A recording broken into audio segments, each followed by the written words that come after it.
Hey guys, welcome to Rosie's Dessert Spot. For this tutorial, we're making our very first Christmas inspired cake for the year, and that is a log cake with cake candles.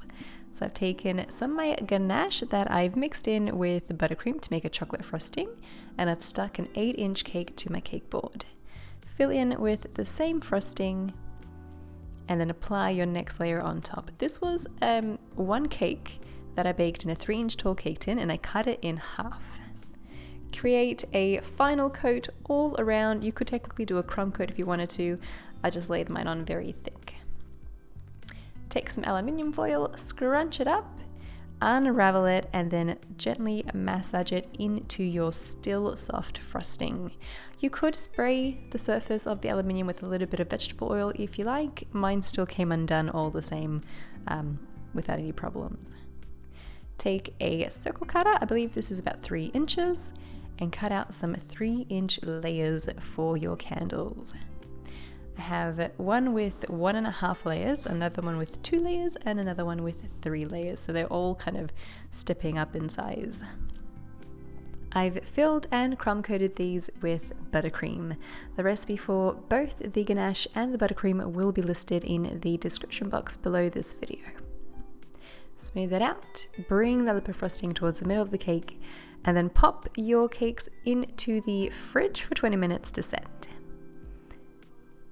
And if you're enjoying these tutorials, feel free to subscribe. We do upload a new video every week. I'm also running classes as well if you guys are interested, and the details will be linked in the description box below. After about 20 minutes, your frosting should be nice and set. You can gently peel away the aluminium to reveal your kind of wood grain sort of texture. For the candles, I'm using fondant. This is just yellow, red, and green fondant by Bakehouse, and I've just added gel food color. Roll it out into logs with the help of a fondant smoother to make sure that it's the same width all the way through, and then create these little rings all around your cake. You can brush a little bit of water onto your now firm frosting to help the fondant to stick. And you're just going to keep wrapping those rings around, alternating the colors as you go.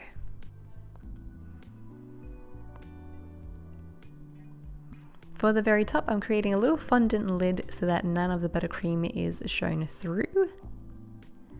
Just plopping it right on top, and then using the fondant smoother to help smooth it out. I created an extra ring up and above the cake, and that way if you wanted to, you could fill the center with sprinkles, or you could just leave it as is. For the smaller cake, I did the same thing, but I rolled them out a lot thinner, and I actually recommend doing this. They ended up being really chunky looking cakes considering how small they actually are. It does add a lot of width, these fondant rings.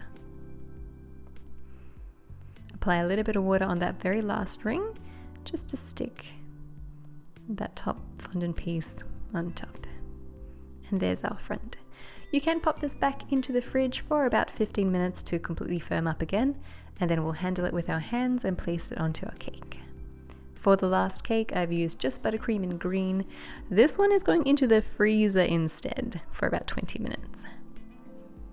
The next step is to create the flame for our candles. So I've taken this little petal cutter, and I've rolled out my fondant really thin at the top and then thick at the base because we are going to be inserting a spaghetti into the base. So we want to leave it nice and thick. Cut it down to size, give it a little bit of a twist to make it look like the flame is moving, gives it a bit of movement and excitement. Grab that spaghetti and just push it into the base. Let them dry on your countertop for about half an hour if you can. The longer is even better, just until they dry. Into that log, I'm adding some paper straws. You could use bubble tea straws or wooden dowels as well. And basically along the middle and edge. This is going to support the weight of our cakes. If we didn't add these straws, the weight would sink into our 8-inch. They would become lopsided and the whole cake would be ruined.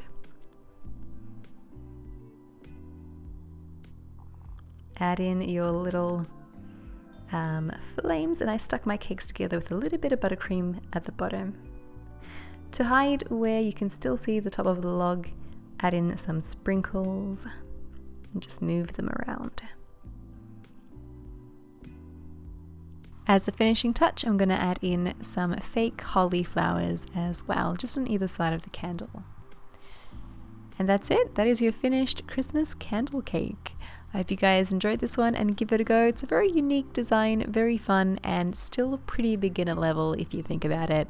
Very basic design skills needed for this one. If you do create it, I would love to see how yours comes out. Hashtag Rosie's Dessert Spot so I can see your awesome creation as well.